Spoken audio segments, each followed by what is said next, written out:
ਸਤਿ ਸ਼੍ਰੀ ਅਕਾਲ ਜੀ ਸਾਰਿਆਂ ਨੂੰ। ਮੇਰੇ ਵਿਆਹ ਨੂੰ ਅਜੇ 2 ਮਹੀਨੇ ਹੀ ਹੋਏ ਸਨ ਕਿ ਮੇਰੇ ਢਿੱਡ ਵਿੱਚ ਹਰ ਵਕਤ ਦਰਦ ਰਹਿਣ ਲੱਗਿਆ। ਇੱਕ ਦਿਨ ਮੇਰੀ ਤਬੀਅਤ ਬਹੁਤ ਜ਼ਿਆਦਾ ਖਰਾਬ ਹੋ ਗਈ। ਮੇਰੇ ਪਤੀ ਤੇ ਮੇਰੀ ਸੱਸ ਮੈਨੂੰ ਹਸਪਤਾਲ ਲੈ ਗਏ। ਡਾਕਟਰ ਨੇ ਚੈੱਕ ਕਰਕੇ ਜੋ ਦੱਸਿਆ ਉਹ ਗੱਲ ਸੁਣ ਕੇ ਮੇਰੇ ਸਿਰ ਤੇ ਜਿਵੇਂ ਅਸਮਾਨ ਟੁੱਟ ਗਿਆ ਹੋਵੇ। ਡਾਕਟਰ ਬੋਲੀ ਕਿ ਮਰੀਜ਼ ਦੀ ਡਿਲੀਵਰੀ ਦਾ ਵਕਤ ਹੋ ਗਿਆ ਹੈ, ਇਸ ਨੂੰ ਜਲਦੀ ਨਾਲ ਡਿਲੀਵਰੀ ਰੂਮ ਵਿੱਚ ਲੈ ਕੇ ਚੱਲੋ। ਮੈਨੂੰ ਲੱਗਿਆ ਕਿ ਮੇਰਾ ਪਤੀ ਹੁਣ ਮੈਨੂੰ ਤਲਾਕ ਦੇ ਦੇਵੇਗਾ, ਪਰ ਉਸਨੇ ਮੇਰਾ ਹੱਥ ਫੜ ਕੇ ਕਿਹਾ, ਤੂੰ ਫਿਕਰ ਨਾ ਕਰ, ਸਭ ਠੀਕ ਹੋ ਜਾਵੇਗਾ। ਮੈਂ ਇੱਕ ਬੱਚੇ ਨੂੰ ਜਨਮ ਦੇ ਦਿੱਤਾ, ਪਰ ਹੁਣ ਤੱਕ ਮੈਨੂੰ ਯਕੀਨ ਨਹੀਂ ਹੋਇਆ ਸੀ ਕਿ ਇਹ ਬੱਚਾ ਮੇਰਾ ਵੀ ਹੈ, ਕਿਉਂਕਿ ਵਿਆਹ ਤੋਂ ਪਹਿਲਾਂ ਵੀ ਮੇਰਾ ਕਿਸੇ ਲੜਕੇ ਨਾਲ ਕੋਈ ਚੱਕਰ ਨਹੀਂ ਸੀ। ਮੈਨੂੰ ਉਸ ਬੱਚੇ ਨਾਲ ਵੀ ਕੋਈ ਪਿਆਰ ਲਗਾਵ ਨਹੀਂ ਹੋਇਆ, ਪਰ ਮੈਨੂੰ ਉਸ ਵਕਤ ਜ਼ਿਆਦਾ ਹੈਰਾਨੀ ਹੁੰਦੀ ਜਦੋਂ ਮੇਰੀ ਸੱਸ ਮੇਰੇ ਅੱਗੇ ਹੱਥ ਜੋੜਦੀ ਤੇ ਮਾफ़ੀ ਮੰਗਦੀ। ਇੱਕ ਦਿਨ ਉਸ ਦਾ ਰਾਜ਼ ਜਾਣਨ ਲਈ ਮੈਂ ਆਪਣੀ ਸੱਸ ਦੇ ਫੋਨ ਤੋਂ ਆਪਣੇ ਪਤੀ ਨੂੰ ਮੈਸੇਜ ਕੀਤਾ। ਪਤੀ ਦਾ ਜਵਾਬ ਪੜ੍ਹ ਕੇ ਤਾਂ ਮੈਂ ਹੈਰਾਨ ਹੋ ਗਈ, ਕਿਉਂਕਿ ਮੈਂ ਸ਼ੀਸ਼ੇ ਦੇ ਸਾਹਮਣੇ ਖੜੀ ਆਪਣੇ ਮੁਰਝਾਏ ਹੋਏ ਵਜੂਦ ਨੂੰ ਦੇਖ ਰਹੀ ਸੀ। ਮੇਰੀਆਂ ਅੱਖਾਂ ਦੇ ਹੇਠਾਂ ਹਲਕੀ ਹਲਕੀ ਕਾਲੇ ਰੰਗ ਦੀ ਲਕੀਰ ਬਣ ਚੁੱਕੀ ਸੀ। ਸਿਰ ਦੇ ਵਾਲ ਵੀ ਸਫੇਦ ਹੋਣ ਲੱਗੇ ਸੀ। ਰੰਗ ਇਹੋ ਜਿਹਾ ਹੋ ਗਿਆ ਸੀ ਕਿ ਦੇਖ ਕੇ ਹੀ ਦਿਲ ਪਰੇਸ਼ਾਨ ਹੋ ਜਾਂਦਾ ਸੀ। ਮੈਂ ਕਾਫੀ ਮੋਟੀ ਵੀ ਹੋ ਗਈ, ਜਦਕਿ ਮੇਰੇ ਕਮਰੇ ਵਿੱਚ ਲੱਗੀਆਂ ਤਸਵੀਰਾਂ ਨੂੰ ਦੇਖ ਕੇ ਤਾਂ ਕੋਈ ਪਹਿਚਾਣ ਵੀ ਨਹੀਂ ਸਕਦਾ ਸੀ ਕਿ ਮੈਂ ਸੀ। ਨਰਮ ਜਿਹਾ ਨਾਜ਼ੁਕ ਚਿਹਰਾ, ਚਮਕਦੀਆਂ ਅੱਖਾਂ। ਮੈਂ ਹਰ ਵਕਤ ਪਰੇਸ਼ਾਨ ਰਹਿਣ ਲੱਗੀ, ਕਿਉਂਕਿ ਮੇਰੀ ਉਮਰ ਦੀਆਂ ਸਾਰੀਆਂ ਕੁੜੀਆਂ ਦਾ ਵਿਆਹ ਹੋ ਚੁੱਕਿਆ ਸੀ, ਪਰ ਮੈਂ ਅਜੇ ਤੱਕ ਕੁਆਰੀ ਸੀ। ਮੇਰੀ ਮਾਂ ਮੂੰਹ ਤੋਂ ਤਾਂ ਕੁਝ ਨਹੀਂ ਬੋਲਦੀ ਸੀ, ਪਰ ਮੈਨੂੰ ਪਤਾ ਨਹੀਂ ਸੀ ਕਿ ਉਹ ਅੰਦਰੋਂ ਅੰਦਰ ਮੇਰੇ ਲਈ ਪਰੇਸ਼ਾਨ ਰਹਿੰਦੀ ਆ। ਮੈਂ ਸ਼ੀਸ਼ੇ ਦੇ ਸਾਹਮਣੇ ਖੜੀ ਇਹ ਸਭ ਸੋਚ ਰਹੀ ਸੀ ਕਿ ਭਾਬੀ ਨੇ ਆਵਾਜ਼ ਮਾਰੀ, ਨੇਹਾ ਆ ਜਾ, ਚਾਹ ਬਣ ਗਈ ਆ, ਸਾਰੇ ਇਕੱਠੇ ਬੈਠ ਕੇ ਪੀਵਾਂਗੇ। ਮੈਂ ਵੀ ਉਹਨਾਂ ਨਾਲ ਤੁਰ ਪਈ।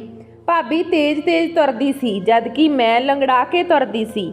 ਉਹ ਅੱਗੇ ਨਿਕਲ ਗਈ ਤਾਂ ਪਿੱਛੇ ਮੁੜ ਕੇ ਮੈਨੂੰ ਦੇਖਦੇ ਹੋਏ ਬੋਲੀ, ਜਦ ਤੋਂ ਤੇਰਾ ਭਤੀਜਾ 2 ਸਾਲ ਦਾ ਹੋਇਆ, ਮੈਨੂੰ ਹਰ ਕੰਮ ਜਲਦੀ ਕਰਨ ਦੀ ਆਦਤ ਪੈ ਗਈ ਆ। ਆ ਜਾ ਮੇਰੇ ਨਾਲ। ਭਾਬੀ ਨੇ ਮੇਰਾ ਹੱਥ ਫੜ ਲਿਆ ਸੀ। ਮੈਂ ਆਪਣੀ ਭਾਬੀ ਨੂੰ ਕਿਹਾ ਕਿ ਸੋਨੀ ਨੂੰ ਮੇਰੇ ਤੋਂ 5 ਮਹੀਨੇ ਛੋਟੀ ਆ। ਉਸਨੇ ਇਸ ਗੱਲ ਤੇ ਸਿਰ ਹਿਲਾ ਦਿੱਤਾ। ਤਾਂ ਮੈਂ ਕਿਹਾ ਕਿ ਤੇਰਾ ਵਿਆਹ ਤਾਂ 5 ਸਾਲ ਪਹਿਲਾਂ ਹੋ ਚੁੱਕਿਆ, ਕਿਉਂਕਿ ਤੂੰ ਬਹੁਤ ਸੋਹਣੀ ਆ, ਪਰ ਮੈਂ ਆਪਣੇ ਮਾਂ-ਬਾਪ ਤੇ ਹੁਣ ਤੱਕ ਬੋਝ ਬਣੀ ਬੈਠੀ ਹਾਂ, ਕਿਉਂਕਿ ਮੈਂ ਲੰਗੜੀ ਵੀ ਹਾਂ ਤੇ ਮੋਟੀ ਵੀ। ਸੋਨੀ ਇੱਕਦਮ ਪਰੇਸ਼ਾਨ ਹੋ ਗਈ ਤੇ ਕਹਿਣ ਲੱਗੀ ਕਿ ਇਸ ਤਰ੍ਹਾਂ ਦੀ ਗੱਲ ਨਹੀਂ ਕਰਦੇ, ਰੱਬ ਸਭ ਕੁਝ ਠੀਕ ਕਰੇਗਾ। ਇੱਕ ਦਿਨ ਤੈਨੂੰ ਵੀ ਚੰਗਾ ਪਤੀ ਮਿਲ ਜਾਵੇਗਾ, ਤੂੰ ਫਿਕਰ ਨਾ ਕਰ। ਮੈਂ ਚੁੱਪ ਹੋ ਗਈ। ਸ਼ਾਮ ਨੂੰ ਮੈਂ ਆਪਣੇ ਕਮਰੇ ਵਿੱਚ ਬੈਠੀ ਰਾਮਾਇਣ ਪੜ੍ਹ ਰਹੀ ਸੀ। ਮੇਰੀ ਭਾਬੀ ਭੱਜਦੇ ਹੋਏ ਮੇਰੇ ਕਮਰੇ ਵਿੱਚ ਆਈ ਤੇ ਬੋਲੀ ਕਿ ਨੇਹਾ, ਜਲਦੀ ਨਾਲ ਵਧੀਆ ਜਿਹੇ ਕੱਪੜੇ ਪਾ ਕੇ ਤਿਆਰ ਹੋ ਕੇ ਬਾਹਰ ਆ ਜਾ, ਤੇਰੇ ਲਈ ਰਿਸ਼ਤੇ ਆਏ ਹੈ। ਮੈਂ ਤਾਂ ਭਾਬੀ ਵੱਲ ਵੇਖਦੀ ਹੀ ਰਹਿ ਗਈ। ਮੈਂ ਕਿਹਾ, ਮੇਰੇ ਲਈ ਰਿਸ਼ਤਾ? ਉਹ ਕਿਵੇਂ? ਭਾਬੀ ਨੇ ਕਿਹਾ ਕਿ ਮਾਂ ਨੇ ਰਿਸ਼ਤਾ ਕਰਵਾਉਣ ਵਾਲੀ ਆਂਟੀ ਨੂੰ ਰਿਸ਼ਤੇ ਬਾਰੇ ਕਿਹਾ ਸੀ, ਤਾਂ ਉਹ ਰਿਸ਼ਤਾ ਲੈ ਕੇ ਆਈ ਹੈ। ਮੈਂ ਕਿਹਾ ਕਿ ਸੋਨੀ, ਕੀ ਫਾਇਦਾ ਤਿਆਰ ਹੋਣ ਦਾ, ਜਦ ਮੁੰਡੇ ਵਾਲਿਆਂ ਨੇ ਮੈਨੂੰ ਰਿਜੈਕਟ ਹੀ ਕਰਨਾ ਹੈ। ਉਹ ਕਹਿਣ ਲੱਗੀ ਕਿ ਨਾ, ਉਮੀਦਾਂ ਵਾਲੀਆਂ ਗੱਲਾਂ ਨਾ ਕਰ, ਹੋ ਸਕਦਾ ਕਿ ਉਹ ਤੈਨੂੰ ਪਸੰਦ ਕਰ ਲੈਣ। ਮੈਂ ਤਿਆਰ ਹੋ ਕੇ ਬਾਹਰ ਆ ਗਈ। ਉੱਥੇ ਇੱਕ ਮੁੰਡਾ ਤੇ ਇੱਕ ਆਂਟੀ ਬੈਠੇ ਹੋਏ ਸੀ। ਆਂਟੀ ਮੈਨੂੰ ਦੇਖ ਕੇ ਖੁਸ਼ੀ ਨਾਲ ਉੱਠ ਕੇ ਖੜੀ ਹੋ ਗਈ। ਉਸਨੇ ਮੈਨੂੰ ਪਿਆਰ ਨਾਲ ਆਪਣੇ ਕੋਲ ਬੁਲਾਇਆ, ਜਦਕਿ ਮੈਂ ਤਿਰਛੀ ਨਜ਼ਰ ਨਾਲ ਉਸ ਲੜਕੇ ਨੂੰ ਦੇਖਿਆ। ਅੱਜ ਮੈਨੂੰ ਪਹਿਲੀ ਵਾਰ ਇਹ ਅਹਿਸਾਸ ਹੋਇਆ ਸੀ ਕਿ ਪਹਿਲੀ ਨਜ਼ਰ ਦਾ ਪਿਆਰ ਕਿਸ ਨੂੰ ਕਹਿੰਦੇ ਹਨ। ਉਹ ਮੁੰਡਾ ਵੀ ਮੇਰੇ ਵੱਲ ਵੇਖ ਕੇ ਮੁਸਕਰਾਇਆ। ਮੇਰੇ ਦਿਲ ਤੋਂ ਨਿਕਲਿਆ ਕਿ ਹੇ ਰੱਬਾ, ਇਹ ਲੋਕ ਮੈਨੂੰ ਪਸੰਦ ਕਰ ਲੈਣ। ਫਿਰ ਆਂਟੀ ਨੇ ਕਿਹਾ ਕਿ ਤੁਹਾਡੀ ਬੇਟੀ ਸਾਨੂੰ ਪਸੰਦ ਆ, ਜੇ ਤੁਸੀਂ ਕਹੋ ਤਾਂ ਅਸੀਂ ਹੁਣੇ ਸ਼ਗਨ ਪਾ ਦਿੰਦੇ ਹਾਂ। ਮੇਰੀ ਮਾਂ ਨੇ ਕਿਹਾ ਕਿ ਜੇਕਰ ਇਹ ਗੱਲ ਮੇਰੇ ਹੱਥ ਵਿੱਚ ਹੋਵੇ ਤਾਂ ਮੈਂ ਯਕੀਨਨ ਤੁਹਾਨੂੰ ਸ਼ਗਨ ਪਾਉਣ ਦੇ ਲਈ ਕਹਿ ਦੇਵਾਂ। ਨੇਹਾ ਦੇ ਪਿਤਾ ਜੀ ਆਫਿਸ ਗਏ ਹੋਏ ਹਨ। ਜਦੋਂ ਉਹ ਘਰ ਆ ਜਾਣਗੇ ਤਾਂ ਮੈਂ ਉਹਨਾਂ ਨਾਲ ਗੱਲ ਕਰਕੇ ਤੁਹਾਨੂੰ ਫੋਨ ਕਰ ਦੇਵਾਂਗੀ। ਫਿਰ ਉਹ ਲੋਕ ਚਲੇ ਗਏ। ਦੋਨੋਂ ਪਾਸੇ ਤੋਂ ਹਾਂ ਹੋ ਗਈ। ਸਿਰਫ 1 ਮਹੀਨੇ ਦੇ ਵਿੱਚ ਹੀ ਵਿਆਹ ਦੀ ਤਰੀਕ ਵੀ ਤੈਅ ਹੋ ਗਈ ਸੀ। ਮੈਂ ਆਪਣੇ ਘਰਦਿਆਂ ਨੂੰ ਸਖਤੀ ਨਾਲ ਮਨਾ ਕਰ ਦਿੱਤਾ ਸੀ ਕਿ ਮੈਂ ਧੂਮ-ਧਾਮ ਨਾਲ ਵਿਆਹ ਨਹੀਂ ਕਰਵਾਉਣਾ। ਮੇਰੇ ਦਿਲ ਵਿੱਚ ਇਹ ਡਰ ਸੀ ਕਿ ਇਹ ਲੋਕ ਮੈਨੂੰ ਦੇਖ ਕੇ ਹੱਸਣਗੇ। ਘਰਦਿਆਂ ਨੇ ਵੀ ਮੇਰੀ ਗੱਲ ਮੰਨ ਲਈ ਸੀ ਤੇ ਮੇਰਾ ਸਾਦੇ ਤਰੀਕੇ ਨਾਲ ਵਿਆਹ ਹੋਇਆ। ਹੁਣ ਮੈਂ ਰਮਨ ਦੀ ਦੁਲਹਨ ਬਣ ਚੁੱਕੀ ਸੀ। ਮੈਂ ਬਹੁਤ ਖੁਸ਼ ਸੀ। ਥੋੜੀ ਦੇਰ ਬਾਅਦ ਰਮਨ ਵੀ ਕਮਰੇ ਵਿੱਚ ਆ ਗਿਆ। ਉਹ ਬਹੁਤ ਖੁਸ਼ ਲੱਗ ਰਿਹਾ ਸੀ। ਉਸਨੇ ਮੈਨੂੰ ਮੂੰਹ ਦਿਖਾਈ ਦੀ ਰਸਮ ਤੇ ਅੰਗੂਠੀ ਪਾ ਦਿੱਤੀ। ਉਸਨੇ ਕਿਹਾ ਕਿ ਨੇਹਾ, ਮੈਂ ਅੱਜ ਬਹੁਤ ਖੁਸ਼ ਹਾਂ ਕਿ ਤੂੰ ਅੱਜ ਮੇਰੀ ਜ਼ਿੰਦਗੀ ਦਾ ਹਿੱਸਾ ਬਣ ਗਈ। ਜਦ ਕਿ ਮੈਨੂੰ ਇਸ ਗੱਲ ਦਾ ਹੁਣ ਤੱਕ ਯਕੀਨ ਨਹੀਂ ਹੋ ਰਿਹਾ ਕਿ ਇਹ ਕਿਵੇਂ ਹੋ ਗਿਆ ਕਿ ਉਹ ਇੱਕ ਮੋਟੀ ਜਿਹੀ ਬਦਸੂਰਤ ਜਿਹੀ ਕੁੜੀ ਨੂੰ ਪਾ ਕੇ ਕਿਵੇਂ ਖੁਸ਼ ਹੋ ਸਕਦਾ। ਮੈਂ ਕਿਹਾ ਕਿ ਮੈਂ ਤੁਹਾਨੂੰ ਇੱਕ ਸਵਾਲ ਪੁੱਛਣਾ ਚਾਹੁੰਦੀ ਹਾਂ ਕਿ ਤੁਸੀਂ ਮੇਰੇ ਨਾਲ ਵਿਆਹ ਕਿਉਂ ਕਰਵਾਇਆ।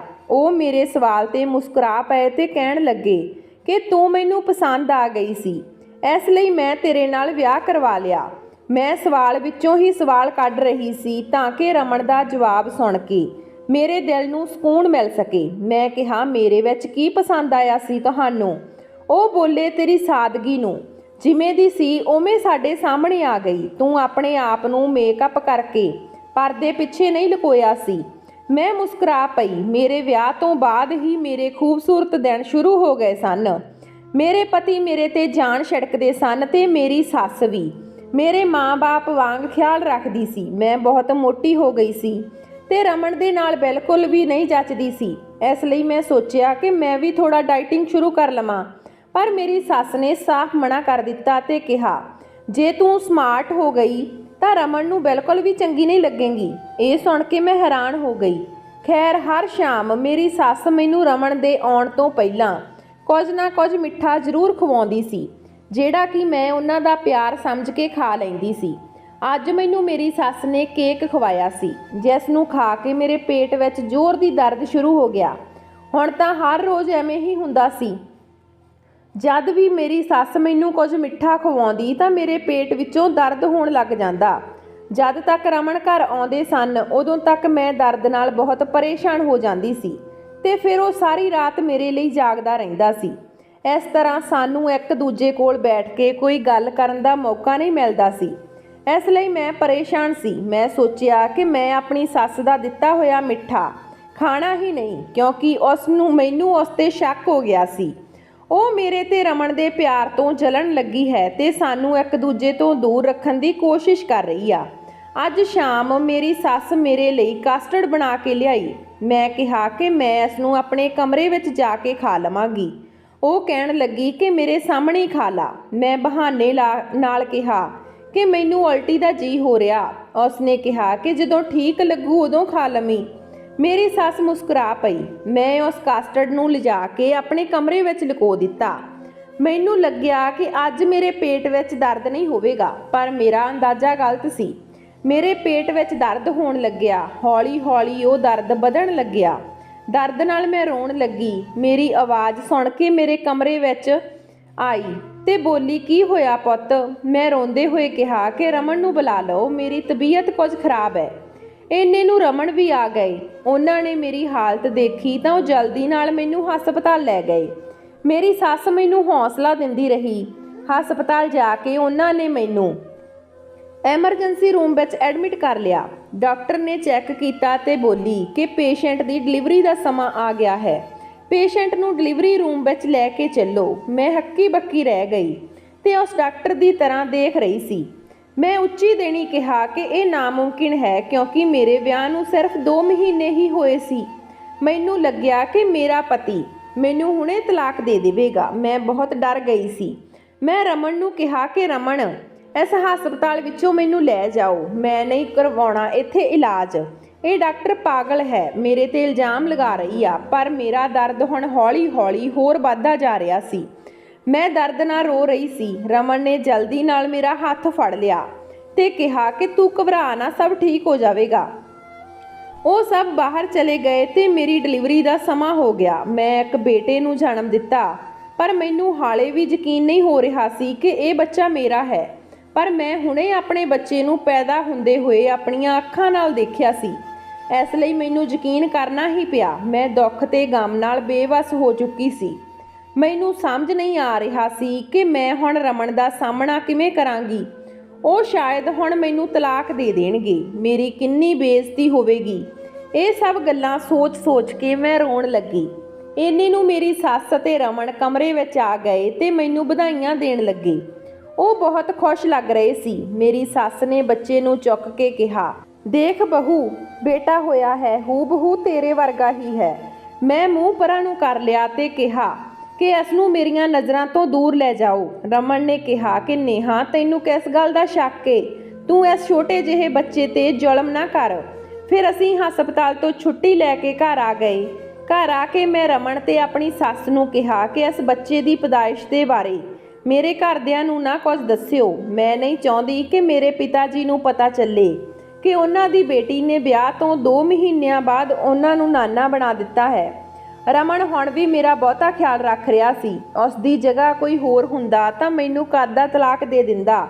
ਮੇਰੀ ਸੱਸ ਹੀ ਉਸ ਬੱਚੇ ਨੂੰ ਸੰਭਾਲਦੀ ਸੀ। ਮੇਰਾ ਤਾਂ ਉਸ ਨੂੰ ਦੇਖਣ ਨੂੰ ਦਿਲ ਨਹੀਂ ਕਰਦਾ ਸੀ। ਰਮਨ ਨੇ ਉਸ ਦਾ ਨਾਮ ਅਵੇ ਰੱਖਿਆ ਸੀ। ਮੈਂ ਇੱਕ ਗੱਲ ਨੋਟ ਕੀਤੀ ਸੀ ਕਿ ਜਦੋਂ ਤੋਂ ਸਾਡੇ ਘਰ ਅਵੇ ਪੈਦਾ ਹੋਇਆ ਸੀ, ਮੇਰਾ ਪਤੀ ਹਰ ਵਕਤ ਆਪਣੀ ਮਾਂ ਦੇ ਨਾਲ ਲੜਦਾ ਰਹਿੰਦਾ ਸੀ, ਜਦਕਿ ਉਹ ਪਹਿਲਾਂ ਆਪਣੀ ਮਾਂ ਨਾਲ ਕਦੇ ਉੱਚੀ ਆਵਾਜ਼ ਵਿੱਚ ਗੱਲ ਨਹੀਂ ਕਰਦਾ ਸੀ। ਜਦ ਵੀ ਅਵੇ ਰੋਂਦਾ ਸੀ ਤਾਂ ਮੇਰੀ ਸੱਸ ਉਸ ਨੂੰ ਮੇਰੇ ਕੋਲ ਲੈ ਆਉਂਦੀ ਤੇ ਕਹਿੰਦੀ, ਬੇਟਾ ਇਸ ਨੂੰ ਚੁੱਪ ਕਰਾ ਦੇ, ਇਹ ਮਾਂ ਦੀ ਖੁਸ਼ਬੂ ਨੂੰ ਤਰਸ ਰਿਹਾ ਹੈ। ਮੈਂ ਮੂੰਹ ਫੇਰ ਲੈਂਦੀ ਤੇ ਕਹਿੰਦੀ, ਮੈਂ ਨਹੀਂ ਫੜ ਸਕਦੀ, ਮੇਰੀ ਤਬੀਅਤ ਖਰਾਬ ਹੈ। ਤਾਂ ਮੇਰੀ ਸੱਸ ਰੋਣ ਲੱਗ ਜਾਂਦੀ ਤੇ ਹੱਥ ਜੋੜ ਕੇ ਕਹਿੰਦੀ, ਬਹੂ ਮੈਨੂੰ ਮਾਫ਼ ਕਰ ਦੇ। ਮੈਂ ਵਜ੍ਹਾ ਪੁੱਛਦੀ ਤਾਂ ਉਹ ਚੁੱਪ ਕਰ ਜਾਂਦੀ। ਮੈਂ ਬਹੁਤ ਹੈਰਾਨ ਸੀ ਕਿ ਇਹ ਸਭ ਕੀ ਹੋ ਰਿਹਾ। ਇੱਕ ਦਿਨ ਮੈਂ ਆਪਣੇ ਕਮਰੇ ਵਿੱਚ ਬੈਠੀ ਸੀ। ਜਦ ਰਮਨ ਆਫਿਸ ਤੋਂ ਘਰ ਆਏ ਤਾਂ ਮੇਰੀ ਸੱਸ ਵੀ ਉੱਚੀ ਉੱਚੀ ਬੋਲਣ ਦੀ ਆਵਾਜ਼ ਆ ਰਹੀ ਸੀ। ਇਹ ਲੱਗਦਾ ਸੀ ਜਿਵੇਂ ਉਹ ਬਹੁਤ ਗੁੱਸੇ ਵਿੱਚ ਸਨ। ਉਹ ਕਹਿ ਰਹੇ ਸਨ ਕਿ ਮੇਰੀ ਬੁੱਢੀਆਂ ਹੱਡੀਆਂ ਵਿੱਚ ਇੰਨੀ ਤਾਕਤ ਨਹੀਂ ਕਿ ਮੈਂ ਬੱਚੇ ਨੂੰ ਸੰਭਾਲ ਸਕਾਂ। ਇਸ ਦੀ ਮਾਂ ਨੂੰ ਕਹਿ ਦੇਵੀਂ ਕਿ ਬੱਚਾ ਸੰਭਾਲਣਾ ਹੈ ਤਾਂ ਸੰਭਾਲ, ਨਹੀਂ ਤਾਂ ਅਸੀਂ ਬੱਚਾ ਸੰਭਾਲਣ ਦੇ ਲਈ ਇਸ ਦੀ ਦੂਜੀ ਮਾਂ ਲੈ ਆਵਾਂਗੇ। ਫਿਰ ਰਮਨ ਗੁੱਸੇ ਭਰੀ ਆਵਾਜ਼ ਵਿੱਚ ਬੋਲਿਆ, ਕੀ ਕਹਿ ਰਹੇ ਹੋ ਮਾਂ? ਇਹ ਸਭ ਤੁਹਾਡੀ ਵਜ੍ਹਾ ਨਾਲ ਹੀ ਹੋਇਆ। ਜੇ ਤੁਸੀਂ ਉਹ ਸਭ ਨਾ ਕਰਦੇ ਜੋ ਤੁਸੀਂ ਕੀਤਾ ਹੈ ਤਾਂ ਯਕੀਨਨ ਇਹ ਹਾਲਾਤ ਨਹੀਂ ਹੋਣੇ ਸੀ। ਹੁਣ ਮੇਰੀ ਸੱਸ ਚੁੱਪ ਕਰ ਗਈ ਸੀ।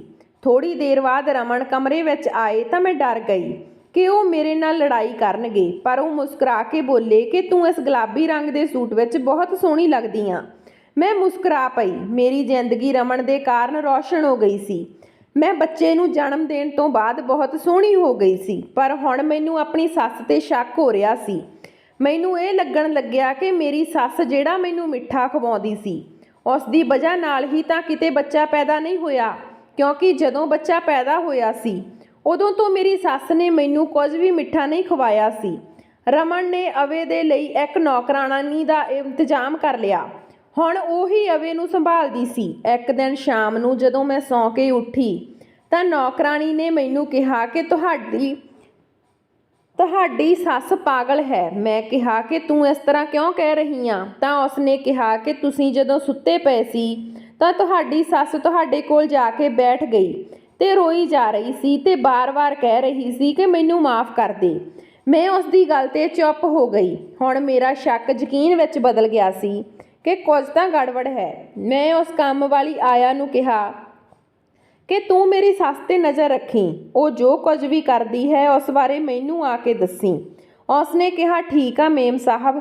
ਰਮਨ ਸਟੱਡੀ ਰੂਮ ਵਿੱਚ ਸੀ। ਉਹ ਅਕਸਰ ਆਫਿਸ ਦੇ ਕੰਮ ਸਟੱਡੀ ਰੂਮ ਵਿੱਚ ਬੈਠ ਕੇ ਕਰਦੇ ਸੀ।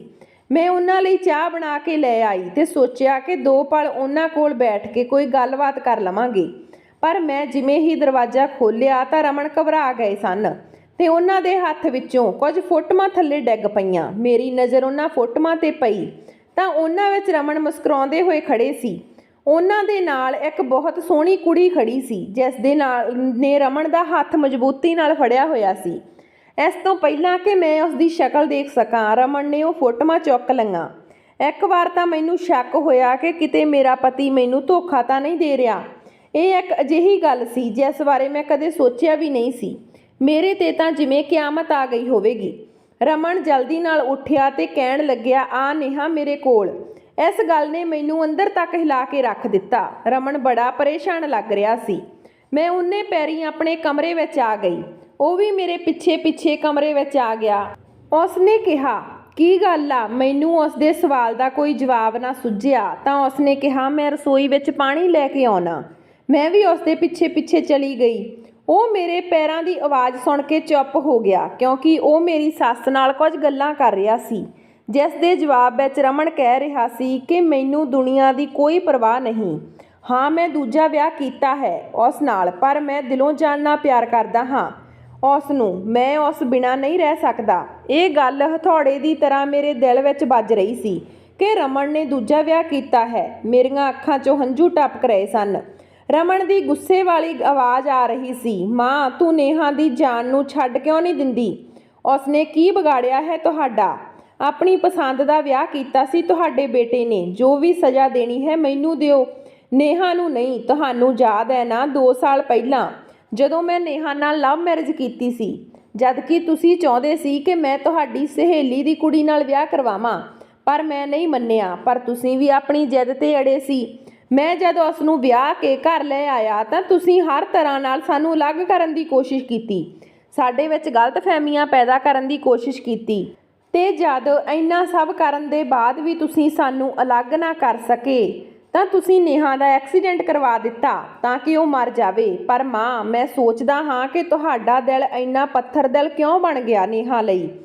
ਨੇਹਾ ਉਸ ਹਾਦਸੇ ਵਿੱਚ ਬੁਰੀ ਤਰ੍ਹਾਂ ਜ਼ਖਮੀ ਹੋ ਗਈ ਸੀ। ਡਾਕਟਰ ਵੀ ਹੈਰਾਨ ਸਨ ਕਿ ਉਹ ਬਚ ਕਿਵੇਂ ਗਈ, ਪਰ ਉਹ ਕੋਮਾ ਵਿੱਚ ਚਲੀ ਗਈ ਸੀ। ਜਦੋਂ ਤੁਹਾਨੂੰ ਪਤਾ ਲੱਗਿਆ ਸੀ ਕਿ ਉਹ ਮਾਂ ਬਣਨ ਵਾਲੀ ਆ, ਉਸ ਵਕਤ ਤੁਹਾਨੂੰ ਆਪਣੀ ਗਲਤੀ ਦਾ ਅਹਿਸਾਸ ਹੋਇਆ ਸੀ ਤੇ ਤੁਸੀਂ ਮੈਨੂੰ ਸਾਰਾ ਕੁਝ ਦੱਸ ਦਿੱਤਾ। ਤੁਹਾਨੂੰ ਯਾਦ ਹੈ ਕਿ ਮੈਂ ਵੀ ਕਈ ਮਹੀਨੇ ਤੁਹਾਡੇ ਨਾਲ ਗੱਲ ਨਹੀਂ ਕੀਤੀ ਸੀ। ਨੇਹਾ ਬੱਚੇ ਦੀ ਵਜ੍ਹਾ ਨਾਲ ਜਲਦੀ ਠੀਕ ਹੋ ਗਈ, ਪਰ ਉਸ ਦੀ ਯਾਦਾਸ਼ਤ ਚਲੀ ਗਈ ਸੀ। ਉਹ ਇਹ ਸਮਝਦੀ ਸੀ ਕਿ ਹੁਣ ਤੱਕ ਉਸ ਦਾ ਵਿਆਹ ਨਹੀਂ ਹੋਇਆ, ਉਹ ਕੁਆਰੀ ਹੈ। ਇਸ ਲਈ ਉਸ ਦੇ ਮਾਂ-ਬਾਪ ਉਸ ਨੂੰ ਆਪਣੇ ਨਾਲ ਲੈ ਗਏ ਸੀ। ਮਾਂ, ਤੁਸੀਂ ਵੀ ਜਾਣਦੇ ਹੋ ਕਿ 6 ਮਹੀਨੇ ਬਾਅਦ ਨੇਹਾ ਦੀ ਭਾਬੀ ਦਾ ਫੋਨ ਆਇਆ ਸੀ ਕਿ ਤੁਸੀਂ ਉਸ ਨਾਲ ਦੁਬਾਰਾ ਵਿਆਹ ਕਰ ਲਵੋ, ਕਿਉਂਕਿ ਉਸ ਨੂੰ ਲੱਗਦਾ ਸੀ ਕਿ ਅਜੇ ਤੱਕ ਮੇਰਾ ਵਿਆਹ ਹੀ ਨਹੀਂ ਹੋਇਆ। ਇਸ ਲਈ ਉਹ ਡਿਪਰੈਸ਼ਨ ਦਾ ਸ਼ਿਕਾਰ ਹੋ ਰਹੀ ਸੀ। ਉਸ ਦਿਨ ਮੈਂ ਤੁਹਾਡੇ ਨਾਲ ਗੱਲ ਕੀਤੀ ਸੀ ਤੇ ਕਿਹਾ ਸੀ ਕਿ ਆਪਾਂ ਹੁਣ ਇਸ ਲਈ ਰਿਸ਼ਤਾ ਲੈ ਕੇ ਜਾਂਦੇ ਹਾਂ ਕਿਉਂਕਿ ਉਹ ਡਿਪਰੈਸ਼ਨ ਵਿੱਚ ਆ, ਪਰ ਤੁਸੀਂ ਤਾਂ ਹੱਦ ਕਰ ਦਿੱਤੀ। ਜਦੋਂ ਉਹ ਵਿਆਹ ਕੇ ਆ ਗਈ ਤਾਂ ਤੁਸੀਂ ਉਸ ਦੀ ਦਵਾਈ ਦੀ ਜ਼ਿੰਮੇਵਾਰੀ ਚੁੱਕੀ ਸੀ, ਉਸ ਨੂੰ ਮਿੱਠੇ ਵਿੱਚ ਮਿਲਾ ਕੇ ਦਿੰਦੇ ਸੀ, ਪਰ ਹੁਣ ਤੁਸੀਂ ਫਿਰ ਲੋਕਾਂ ਦੀਆਂ ਗੱਲਾਂ ਵਿੱਚ ਆ ਗਏ ਹੋ। ਮੈਂ ਦੂਜੀ ਵਾਰ ਵੀ ਨੇਹਾ ਨਾਲ ਹੀ ਵਿਆਹ ਕਿਉਂ ਕੀਤਾ ਸੀ, ਜਦ ਕਿ ਤੁਸੀਂ ਇਹ ਜਾਣਦੇ ਹੋ ਕਿ ਮੈਂ ਨੇਹਾ ਨੂੰ ਦਿਖਾਉਣ ਦੇ ਲਈ ਇਹ ਵਿਆਹ ਕਰਵਾਇਆ ਹੈ। ਉਹ ਤਾਂ ਅਜੇ ਤੱਕ ਸਦਮੇ ਵਿੱਚ ਹੀ ਹੈ ਕਿ ਉਸ ਦਾ ਬੱਚਾ ਵਿਆਹ ਤੋਂ 2 ਮਹੀਨੇ ਬਾਅਦ ਹੀ ਕਿਵੇਂ ਪੈਦਾ ਹੋ ਗਿਆ। ਇਸ ਲਈ ਉਸਨੇ ਆਪਣੇ ਬੱਚੇ ਨੂੰ ਖੁਦ ਤੋਂ ਦੂਰ ਰੱਖਿਆ ਹੈ। ਰਮਨ ਉੱਚੀ ਉੱਚੀ ਬੋਲ ਰਿਹਾ ਸੀ, ਜਦ ਕਿ ਮੈਨੂੰ ਇਹ ਸੁਣ ਕੇ ਝਟਕੇ ਲੱਗ ਰਹੇ ਸੀ। ਮੈਂ ਲੜਖੜਾ ਕੇ ਪਿੱਛੇ ਜਾ ਡਿੱਗੀ। ਜਦੋਂ ਮੈਨੂੰ ਹੋਸ਼ ਆਇਆ ਤਾਂ ਦੇਖਿਆ ਮੈਂ ਹਸਪਤਾਲ ਦੇ ਬੈੱਡ 'ਤੇ ਪਈ ਸੀ। ਮੈਨੂੰ ਸਾਰੀਆਂ ਗੱਲਾਂ ਯਾਦ ਆ ਚੁੱਕੀਆਂ ਸੀ। ਮੈਂ ਰਮਨ ਨੂੰ ਕਿਹਾ ਕਿ ਮੇਰਾ ਅਬੇ ਕਿੱਥੇ ਹੈ। ਰਮਨ ਬਹੁਤ ਖੁਸ਼ ਲੱਗ ਰਿਹਾ ਸੀ ਕਿਉਂਕਿ ਮੈਂ ਪਹਿਲੀ ਵਾਰ ਆਪਣੀ ਔਲਾਦ ਨੂੰ ਚੁੰਮਿਆ ਸੀ। ਮੈਨੂੰ ਮੇਰੀ ਸੱਸ ਨੇ ਮੈਥੋਂ ਮਾफ़ੀ ਮੰਗੀ, ਮੈਂ ਉਸ ਨੂੰ ਮਾफ़ ਕਰ ਦਿੱਤਾ। ਹਾਲਾਂਕਿ ਇਹ ਬਿਲਕੁਲ ਆਸਾਨ ਨਹੀਂ ਸੀ ਕਿਉਂਕਿ ਉਹਨਾਂ ਦੀ ਵਜ੍ਹਾ ਨਾਲ ਮੈਂ ਆਪਣੀ ਜ਼ਿੰਦਗੀ ਦੇ ਖੂਬਸੂਰਤ ਪਲਾਂ ਨੂੰ ਖੋ ਦਿੱਤਾ ਸੀ। ਮੈਂ ਇਹ ਸੋਚ ਕੇ ਉਹਨਾਂ ਨੂੰ ਮਾफ़ ਕਰ ਦਿੱਤਾ ਕਿ ਜੋ ਹੋ ਗਿਆ ਸੋ ਹੋ ਗਿਆ। ਮੈਂ ਹੁਣ ਆਪਣੀ ਜ਼ਿੰਦਗੀ ਦੇ ਹੋਰ ਖੂਬਸੂਰਤ ਪਲਾਂ ਨੂੰ ਗਵਾਉਣਾ ਨਹੀਂ ਚਾਹੁੰਦੀ। ਸੋ ਦੋਸਤੋ, ਇਹ ਸੀ ਸਾਡੀ ਅੱਜ ਦੀ ਕਹਾਣੀ। ਜੇ ਵਧੀਆ ਲੱਗੀ ਤਾਂ ਲਾਈਕ ਸ਼ੇਅਰ ਜ਼ਰੂਰ ਕਰਿਓ। ਜੇ ਚੈਨਲ 'ਤੇ ਪਹਿਲੀ ਵਾਰ ਹੋ ਤਾਂ ਚੈਨਲ ਨੂੰ ਸਬਸਕ੍ਰਾਈਬ ਕਰਿਓ। ਮਿਲਦੇ ਹਾਂ ਨਵੀਂ ਕਹਾਣੀ ਦੇ ਨਾਲ, ਤਦ ਤੱਕ ਸਤਿ ਸ਼੍ਰੀ ਅਕਾਲ।